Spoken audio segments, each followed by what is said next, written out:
আল্লাহর নবীর দরবারে একজন সাহাবী ছিলেন। সাহাবীটা দেখতে খুব কুচকুচে কালো, মুখে বসন্তের দাগ। মুখে, যুবকরা বলো, মুখে চেহারা সুন্দর না, খুব গরিব, নিঃস্ব। আনাস ইবনে মালিক রাদিয়াল্লাহু তাআলা, যুবকরা বলছে, তোমাদের থেকে আবার শুনবো এখন আমি। আনাস ইবনে মালিক আল্লাহর নবীর সাহাবী, যিনি খাদেম, উনি বলতেছেন এত নিঃস্ব, এত অসহায়, বলে খানা খাওয়ার মতো একটা প্লেট ছিল না। সুবহানাল্লাহ বলেন। খানা খাওয়ার মতো। আমাদের দেশ যারা ভিক্ষুক আছে, ভিক্ষুক, অনেকের বিল্ডিং আছে, জানেন না? জি, অনেকের বিল্ডিং আছে।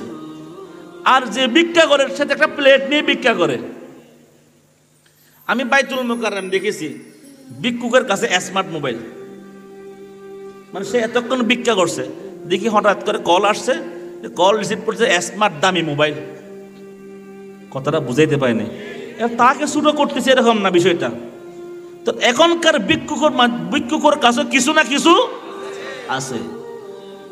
আল্লাহু আকবার। আনাস ইবনে মালিক রাদিয়াল্লাহু তাআলা আনহু আল্লাহর নবীর খাদেম বলেন, আল্লাহর নবীর দরবার একজন যুবক থাকতো। যুবকটা এত অসহায়, এত অসহায়, বলে যুবক খানা খাওয়ার মতো যুবকের একটা প্লেট ছিল না, যুবকের পানি পান করবার মতো একটা গ্লাস ছিল না। আল্লাহু আকবার। পানি পান করবার কি ছিল না? আনাস ইবনে মালিক রাদিয়াল্লাহু তাআলা আনহু লোকজনকে বুঝাইতেন, যখন পানি পান করবার সময় হয় তখন দুই হাত এভাবে দিয়ে পানি পান করতেন। সুবহানাল্লাহ বলেন।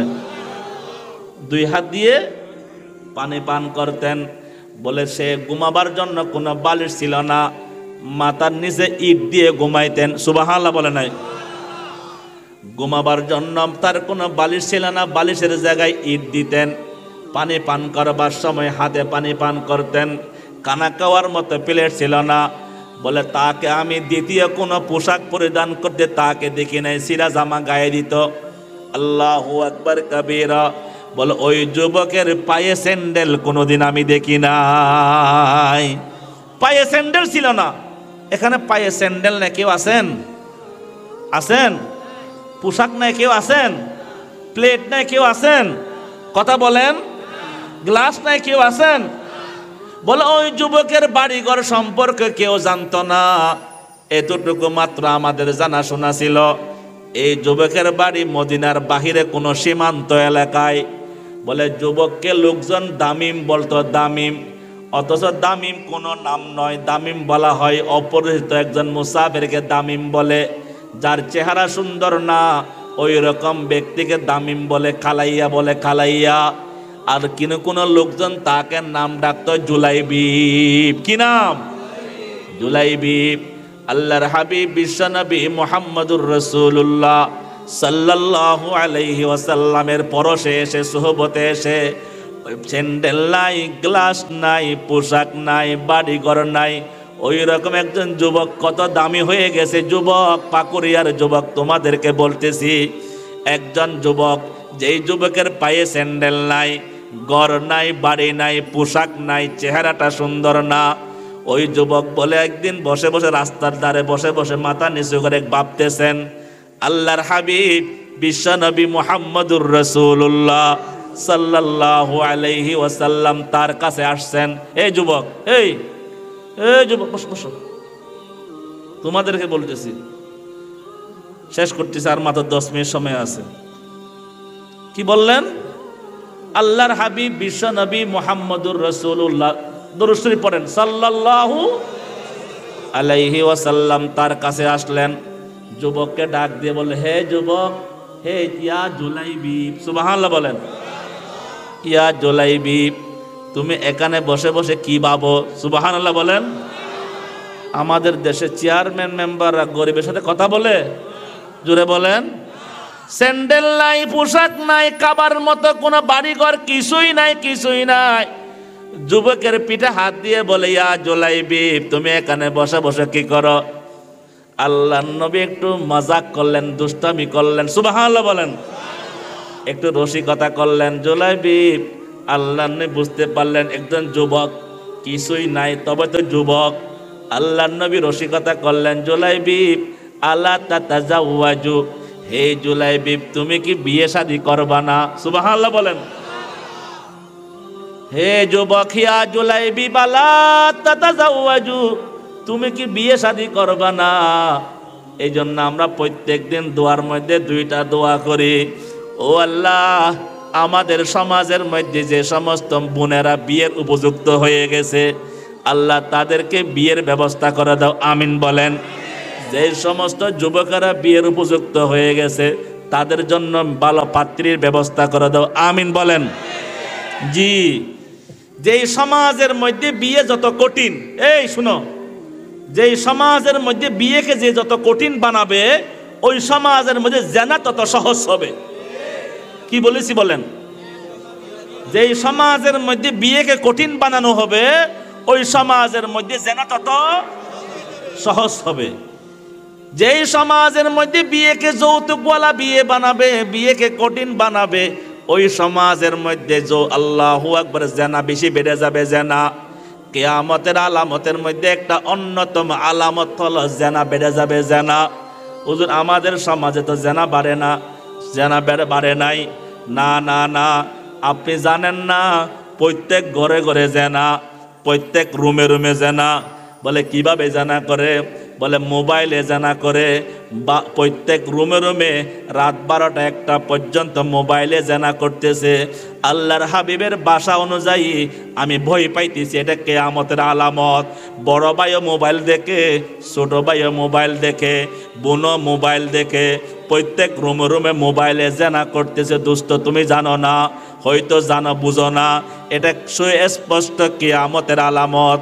ও আল্লাহ, আজকের পাকুরিয়া বটটেক এই মাহফিল থেকে আমরা দোয়া করি, আয় আল্লাহ আমাদের যুব সমাজদেরকে আপনি সচ্চরিত্রবান বানাইয়া দেন।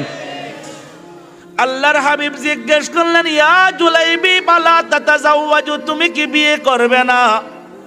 আল্লাহু আকবার। জুলাইবিব মুস্কি মুস্কি হেসে বলেন, ইয়া রাসূলুল্লাহ, আমাকে বিয়ে দিবে কে? সুবহানাল্লাহ বলেন। আমাকে বিয়ে দিবে কে? বলেন দেখি, যুবক, কোন যুবক কি আছে বলো যে বলতে পারবে পুরস্কার পাবে? বলো, আমাকে বিয়ে দিবে কে? এটা কেন বললো? সুবহানাল্লাহ, একাধিক লোকজন বলছে, তো পুরস্কার কিভাবে দিব? আল্লাহ কবুল করেন, আমিন বলেন। জুলাইবিব এত নিঃস্ব ছিল, এত অসহায় ছিল। জুলাইবিবকে যখন বলা হলো, জুলাইবিব তুমি কি বিয়ে করবে না? জুলাইবিব বলেন, ইয়া রাসূলুল্লাহ, আমাকে বিয়ে দিবে কে? আমাকে কে মেয়ে বিয়ে দিবে? আল্লাহু আকবার। 2 নম্বর বিয়ে করার মতো আমার কাছে কোনো সম্পদ নাই। আল্লাহর হাবিব বসে গেলেন। আল্লাহর হাবিব, আল্লাহু আকবার, রাহমাতুল লিল আলামিন, দয়ার নবী, মায়ার নবী, তোমরা 2024 সালের আগস্ট মাসে এসে তোমরা বৈষম্য বিরোধী আন্দোলন করেছো। আল্লাহর হাবিব 1000 বছর থেকে বৈষম্যের বিরোধী। কথা বুঝে নাই কি? বৈষম্যের বিরোধী। আল্লাহর হাবিব ধনী গরিবকে এক কাতারে নিয়ে এসেছেন। সুবহানাল্লাহ বলো, সুবহানাল্লাহ বলো।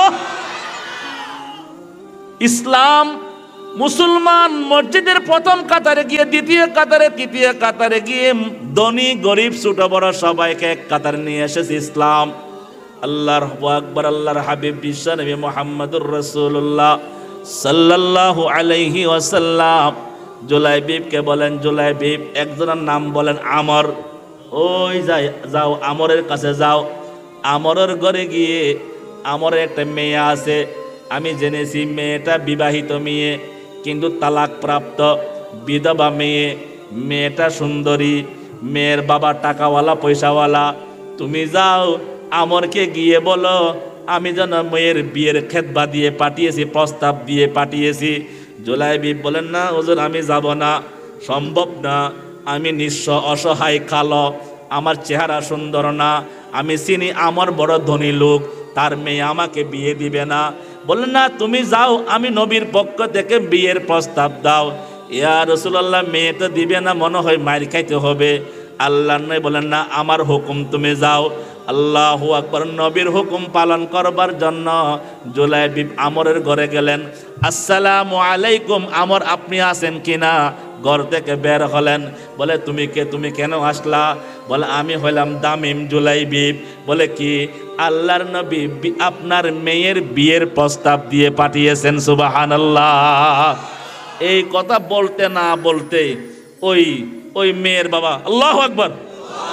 আপনারা কেন আল্লাহু আকবার বলছেন? কি বলছেন? খুশি। জুলাইবিব বুঝে গেছে, মতলব বুঝে নাই। কি বুঝে নাই? বলে আল্লাহর নবী বিয়ের প্রস্তাব দিয়ে পাঠিয়েছেন আল্লাহর নবীর জন্য নয়। কার জন্য? আমার জন্য। এবার মেয়ের বাবা মুখটা খালো করলেন। যা, কি মুখ খারাপ করলেন, মন খারাপ করলেন, যা আমার। আল্লাহু আকবার। জুলাইবিব এক দৌড়েন আল্লাহ নবীর দরবারে চলে আসছেন। বলে ইয়া রাসূলুল্লাহ, আমি না বলছিলাম আমার বকবে, মায়ের খাওয়ার আগে চলে এসেছি আমি। আল্লাহু আকবার। মেয়ের বাবা যখন নাকি জুলাইবিবকে ফেরত দিলেন, মেয়ের মা ঘর থেকে বের হলেন। বলে আপনাকে প্রথম আল্লাহু আকবার বলতে শুনলাম, পরে ধমক দিলেন, কারণটা কি? বলে আল্লাহর নবী বিয়ের প্রস্তাব দিয়ে পাঠিয়েছেন, এই জন্য আল্লাহু আকবার বলেছিলাম। এবার মেয়ের মা বলে আল্লাহু আকবার। বলে তোমার মতো আমিও আল্লাহু আকবার বলেছিলাম। আল্লাহর নবী নিজের জন্য বিয়ের প্রস্তাব দিয়ে পাঠিয়েছেন মনে করে, তবে আল্লাহর নবী নিজের জন্য বিয়ের প্রস্তাব দেন নাই। আল্লাহর নবী ওই যে খালাইয়া, কি নাম? নাম কি? জুলাইবিব। কি নাম? ওই জুলাইবিবের জন্য বিয়ের প্রস্তাব দিয়ে পাঠিয়েছে। মেয়ে তো মেয়ে, মহিলা, মেয়ের মা এমন খারাপ করে, এটা কি সম্ভব? আমার মেয়ে কি ফেলে দেওয়ার মতো? সারাদিন আমরা খানা খাওয়াইতে পারবো না, মেয়েকে তাড়াতাড়ি বিয়ে দিতে হবে, কত রকমের কথা। মেয়ের মা নারাজ। এই মা বাবার কথাগুলো শুনতেছে কে? মেয়ে। মেয়ে আস্তে করে মা বাবার সামনে আসলেন, মাথা নিচু করলেন, বিনয়ের সহিত বললেন, ইয়া আবাওয়াইয়া, হে আমার বাবা, হে আমার মা, আপনারা কি নিয়ে কথা বলেছেন আমি শুনেছি। আমি আপনাদেরকে সতর্ক করবার জন্য এসেছি। আল্লাহর নবী আমার বিয়ের প্রস্তাব দিয়ে পাঠিয়েছেন, তাড়াতাড়ি যান। আল্লাহর নবীর প্রস্তাবকে আপনারা প্রত্যাখ্যান করেছেন। আল্লাহর নবীর প্রস্তাবকে প্রত্যাখ্যান করলে আল্লাহ নারাজ হয়ে যায়। তাড়াতাড়ি যান, আমি রাজি আছি, আপনারা রাজি না থাকলেও আমি রাজি আছি। আমার কাছে বিয়ে বড় না, আমার কাছে নবী বড়। আমার কাছে কি বড়? এই কথা বলতে না বলতে মা বাবা রাজি হয়ে গেলেন। বাবা আল্লাহর নবীর দরবার আসতেছেন। জুলাইবিব বলল, ইয়া রাসূলুল্লাহ, ওই যে আসতেছে। কি? কে? মেয়ের বাবা, ওই যে আসতেছে। আল্লাহর হাবিব বুঝে গেছেন, আসছেন। হুজুর সরি। কি বললেন? আফওয়ান, সরি হুজুর, প্রথম বুঝতে পারি নাই। হুজুর আমিও রাজি, আমার ম্যাডামও রাজি, আমার মেয়েও রাজি। সুবহানাল্লাহ বলেন নাই? আল্লাহর নবী বিয়ে পড়াইয়া দিলেন। হঠাৎ করে ঘটনাক্রমে হাইয়া আলাল জিহাদ, হাইয়া আলাল জিহাদ, জিহাদের ডঙ্কা বেজে উঠল। আল্লাহর নবী সাহাবায়ে কেরামদেরকে নিয়ে জিহাদে চলে গেলেন। যাওয়ার সময় বললেন, খবরদার, বয়স্ক মুরব্বী আপনারা যাবেন না, আপনারা অসুস্থ, আপনারা থাকেন। এ শিশুরা তোমরা থাকো, মা বোনদেরকে খেয়াল রাখিও, মা বোনরা যাইও না, তোমরা থাকো। আমরা যারা যুবক, সামর্থ্যবান, সক্ষমতা যাদের আছে, আমরা কাফেরদের মোকাবেলায় আমরা যথেষ্ট। সুবহানাল্লাহ বলেন। জুলাইবিব বলে, ইয়া রাসূলুল্লাহ, আমিও যাই না। তুমি আজকে বিয়ে করেছো, থাকো, প্রয়োজন হলে আমি জানাবো, প্রয়োজন হলে আমি জানাবো। আল্লাহু আকবার কাবীরা। জুলাইবিবকে রেখে গেলেন, বয়স্কদেরকে রেখে গেলেন, মহিলাদেরকে রেখে গেলেন, শিশুদেরকে রেখে গেলেন, মাজুরদেরকে রেখে গেলেন। জুলাইবিব নতুন বরকে রেখে গেলেন। আল্লাহু আকবার। নবী আলাইহিস সালাম সাহাবায়ে কেরামদেরকে নিয়ে জিহাদের ময়দানে যখন বাসর রাত, এ যুবক, যখন বাসর রাত, নতুন জামাই নতুন বিবির সাথে মোলাকাত করবে বাসর রাত, যখন নাকি বাসর রাত করতে গেলেন, আল্লাহু আকবার। জুলাইবিব বললেন, না না, কখনো হতে পারে না, আমি আজকে নতুন বউ নিয়ে রাত্রি যাপন করব, কিন্তু ইমামুল আম্বিয়া বিশ্বনবী জিহাদের ময়দানে থাকবে, এটা কখনো সম্ভব না। আল্লাহু আকবার। এ যুবকরা, তোমরা কি বলো, যদি আমাদের দেশে কোনো শকুনের নজর পড়ে, হোক না ভারত, হোক না আমেরিকা, পৃথিবীর কোনো সুপার পাওয়ারের নজর বাংলার এই ভূমির দিকে পড়লে আমরা রাজি আছি কিনা? প্রতিহত করতে রাজি আছি কিনা? রক্তের সাগর বয়ে দিবি ইনশাআল্লাহ বলো। শাহাদাত বরণ করার প্রয়োজন হলে কে কে রাজি আছি? আল্লাহ কবুল করুন। আল্লাহু আকবার কাবীরা। জুলাইবিব বললেন, আমি তোমার থেকে বিদায় নিয়ে আমি আল্লাহর নবীর সাথে জিহাদের ময়দানে চলে যাই। আল্লাহর নবী যে জিহাদের ময়দানে যুদ্ধ করতেছিলেন, রাত্রিবেলা যুদ্ধ শেষ, সকালবেলা যখন নাকি সাহাবা একরামদেরকে আল্লাহর হাবিব বললেন, যারা মুসলমান যারা শাহাদাত বরণ করলেন তাদেরকে একটু নিয়ে আসো, তাদের লাশগুলো নিয়ে আসো। মুসলমান যারা শাহাদাত বরণ করে শহীদ হয় যুদ্ধের ময়দানে, ওই শহীদের লাশ অনেক সম্মানিত লাশ, শহীদের লাশের সাথে কোনো অসম্মান করা যায় না। ওয়ালা তাকুলু লিমান ইউকতালু ফি সাবিলিল্লাহি আমওয়াত বাল আহইয়াউ ওয়ালাকিন লা তাশউরুন। যারা আল্লাহর রাস্তায় যুদ্ধরত অবস্থায় শাহাদাত বরণ করে তারা মৃত না জীবিত? জোরে বলেন। তারা জীবিত। অন্য আয়াতের মধ্যে আল্লাহ পাক বলেন, আল্লাহ পাকের পক্ষ থেকে তারা নিয়মিত টাইম মতো খানা খায়। সুবহানাল্লাহ বলেন, নিয়মিত রিজিক খায়। আল্লাহু আকবার, আল্লাহু আকবার।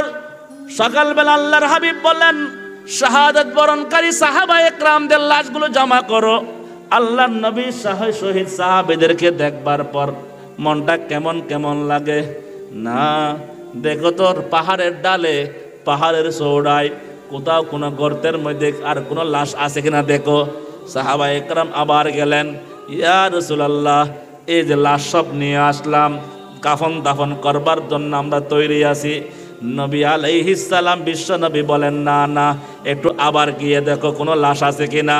সাহাবা একরাম বলেন, ইয়া রাসূলুল্লাহ, তন্ন তন্ন তন্ন তন্ন করে খুঁজে দেখলাম, আমাদের কোনো সাহাবী ভাইয়ের লাশ নাই। আল্লাহর নবী বলেন, আমার মনটা যেন কেমন কেমন লাগে। আল্লাহু আকবার। আমার মনটা যেন কেমন কেমন লাগে।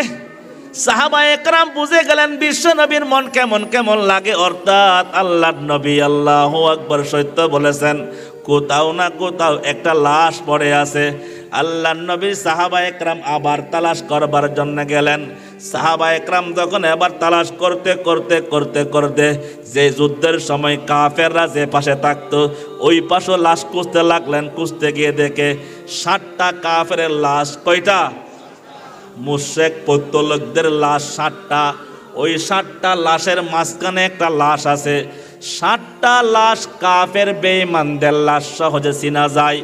ও কলিজার টুকরা মুসলমান, ও পাকরিয়ার মুসলমান, তোমার বুকটা আমার বুকে সে লাগায়া বলি, তোমার হাতে হাতে পায়ে ধরে বলি, তুমি তোমার সুরত, তোমার শেকলটা মুসলমানের শেকল বানাও ইনশাআল্লাহ বলেন।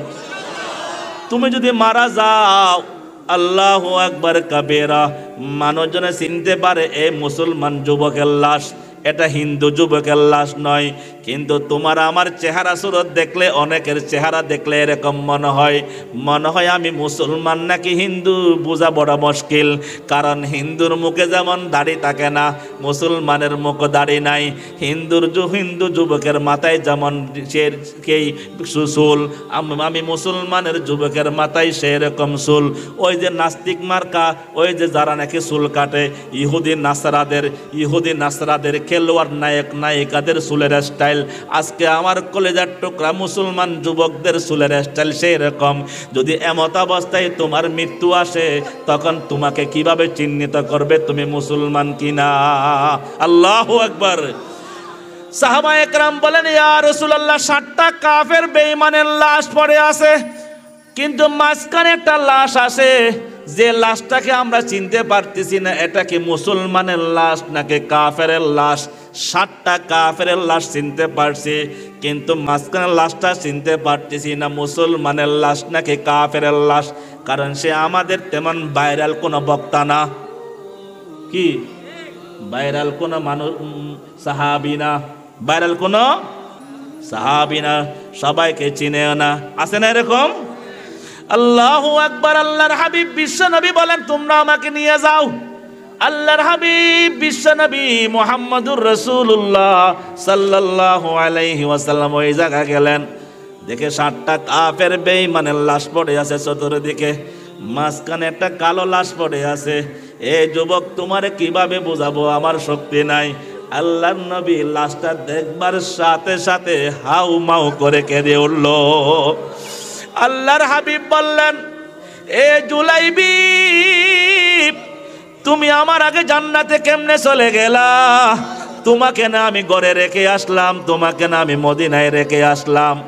সাহাবায়ে কেরাম বুঝতে পারেন নাই। সাহাবায়ে কেরাম ঘর থেকে বের হওয়ার সময় সংখ্যা গণেছিলেন কতজন সাহাবী এসেছিলেন, কিন্তু ওই যে জুলাইবি রাতের অন্ধকারে চলে এসেছে সাহাবায়ে কেরামের সংখ্যা গণনার বাহিরে। আর এমন ভাইরাল কোন সাহাবী না, সবাই চিনতে পারে। আল্লাহর নবী লাশটা দেখবার সাথে সাথে চিনে ফেললেন। আল্লাহর হাবিব বলেন জুলাইবি, তুমি জান্নাতে এত আগে আগে জান্নাতে চলে গেল, আমি তো কল্পনাও করতে পারি নাই। আল্লাহর হাবিব মাটিতে বসে গেলেন, জুলাইবিবের লাশের পাশে বসে গেলেন। কিতাবের মধ্যে আছে জুলাইবিবের চেহারার উপর আল্লাহর নবী হাত মালিশ করতেছেন, জুলাইবিবের সাথে কথা বলতেছেন। ওই জুলাইবিব, তোমার মা চিনলাম না, তোমার বাবা নাই, তোমার মা নাই। ও জুলাইবিব, তুমি ইসলাম ধর্ম গ্রহণ করবার পর থেকে দেখলাম তোমার কোনো তেমন খাবার, তোমার কোনো পাত্র ছিল না, তোমার কোনো বস্তু ছিল না, বাড়ি ঘর ছিল না, তোমার কোনো তেমন সম্মান ছিল না, কিন্তু তোমার কলিজার ভিতরে আল্লাহ এবং রাসূলের মহব্বত ছিল। ওই জুলাইবিব, তুমি আগে আগে জান্নাতে চলে গেলা। সাহাবায়ে কেরামদেরকে বললেন, ও আমার সাহাবীগণ, আমার জুলাইবিবের জন্য তোমরা কবর খনন করো। যখন নাকি কবর যখন রেডি হলো, আল্লাহর হাবিব বললেন, হে আমার সাহাবীগণ, আজকে কবরের মধ্যে আমার জুলাইবিবকে রাখার জন্য আমি কবরে নামবো। আল্লাহু আকবার। এ যুবক, তুমি মারা গেলে তোমাকে রাখবার জন্য এই চেয়ারম্যান সাহেব, মেম্বার সাহেব, কোনো ভিআইপি লোক নামবে না। আজকে ইমামুল আম্বিয়া, নবীদের ইমাম, সৈয়দুল আম্বিয়া, একজন সাধারণ যুবক যাকে কেউ চেনে না, জানে না, তাকে কবরে নামাবার জন্য আল্লাহর নবী কবরে নেমে গেলেন। এ যুবক খেয়াল করে দেখো, বলে আল্লাহর নবী যখন নাকি কবরে নামলেন, আল্লাহর নবী হাতটা বাড়াইয়া দিলেন, হে আমার সাহাবীগণ, জুলাইবিবের লাশটা দাও। লাশটা যখন কবরে রাখলেন, কবরে রাখবার সাথে সাথে আল্লাহর নবী মুস্কি হেসে লাফ দিয়ে উঠে গেলেন। আল্লাহর নবী লাফ দিয়ে উঠে গেলেন। আল্লাহর নবী লাফ দিয়ে উঠে বলেন, সাহাবীগণ রে, তোমাদেরকে একটা সুসংবাদ জানাই, তোমরা কি জানো কি না আমি কেন লাফ দিয়ে উঠে গেলাম? বলে ইয়া রাসূলুল্লাহ, আল্লাহু ওয়া রাসূলুহু আলাম, আল্লাহ এবং আল্লাহর রাসূল ভালো জানেন কেন লাফ দিয়ে উঠে গেলেন। বলে আমি যখন সেই পরিচয়হীন এই অসহায় জুলাইবিবের লাশটা যখন কবরে নাম কবরে রাখলাম, কবরে রাখবার সাথে সাথে আমি দেখতেছি জুলাইবিবকে আগতম স্বাগতম সম্ভাষণ জানাবার জন্য, জুলাইবিবকে নেওয়ার জন্য জান্নাতের হুর গেলমানরা চতুর্দিক থেকে আসতেছিল। আল্লাহু আকবার। যখন আমি নবীকে দেখতে পাইলেন, হুররা লজ্জিত হয়ে গেল। এই জন্য আমি তাড়াতাড়ি উঠে গেলাম, যেন জান্নাতের হুররা তারা তাদের কাঙ্ক্ষিত মেহমানকে ভালো আদর আপ্যায়ন করতে পারে। এই জন্য আমি তাড়াতাড়ি কবর থেকে উঠে গেলাম। সুবহানাল্লাহ। এ পাকড়িয়ার মুসলমান, পাকড়িয়ার যুবক, যদি আল্লাহর মুহাব্বত কলিজার ভিতরে যদি রাখতে পারি, দুনিয়ার কাছে দামি হতেও পারে, নাও হতে পারে, তবে আল্লাহ পাক মুহাব্বতের ঋণ পরিশোধ করবেন, মুহাব্বতের বদলা দিবেন। আল্লাহর রাসূল মুহাব্বতের বদলা দিবেন। আল্লাহর মুহাব্বত, আল্লাহর রাসূলের মুহাব্বত কলিজায় রাখতে পারলে, আল্লাহু আকবার, আল্লাহ পাক আমাদেরকে জাহান্নামে দিবেন না, আল্লাহ পাক আমাদেরকে জান্নাতুল ফেরদৌস দান করবেন ইনশাআল্লাহ। আল্লাহ পাক আমাদেরকে মালিকের মুহাব্বত কলিজা রাখে আল্লাহর হুকুম পালন করবার তৌফিক দান করে আমিন বলেন। যুবক আমি একটা কালেকশন করব, মানে দিবা তো আমাকে? ইনশাল্লাহ বলে নাই। আমি একটু কালেকশন করব আপনাদের কাছ থেকে, আপনারা কিছু মাইন্ড করবেন না তো? কালেকশন করব। এই যে বাবা যান, এক মিনিট, আচ্ছা পুরো মানুষ বলো দেখি, আজকেতে কালেকশন করতেছি, আজকে থেকে ইচ্ছাই সজ্ঞানে নামাজ ছাড়বা না? কে কে দেখি? না আপনারা না, যুবকরা দাও, যুবকরা দাঁড়াও, ও আদা করে কালেকশন করতেছি, কালেকশন, টাকা কালেকশন না মনে করছে টাকা কালেকশন করতেছি। আজকে থেকে ইচ্ছা, যুবকরা দাঁড়াও, পাকুড়িয়ার যুবকরা দাঁড়াও, এলাকার যুবকরা দাঁড়াও, ইচ্ছাই সঙ্গে নামাজ কাজা করবা না, দাঁড়াও। আপনার আল্লাহু আকবার বলেন। সত্যি সত্যি হাত উঠাও, ওয়াদা, এ বলো ওয়াদা, নামাজ কাজা করবা না ইনশাআল্লাহ? আল্লাহ কবুল করুন। ও আখিরু দাওয়ানা আনিল হামদুলিল্লাহি রাব্বিল আলামিন।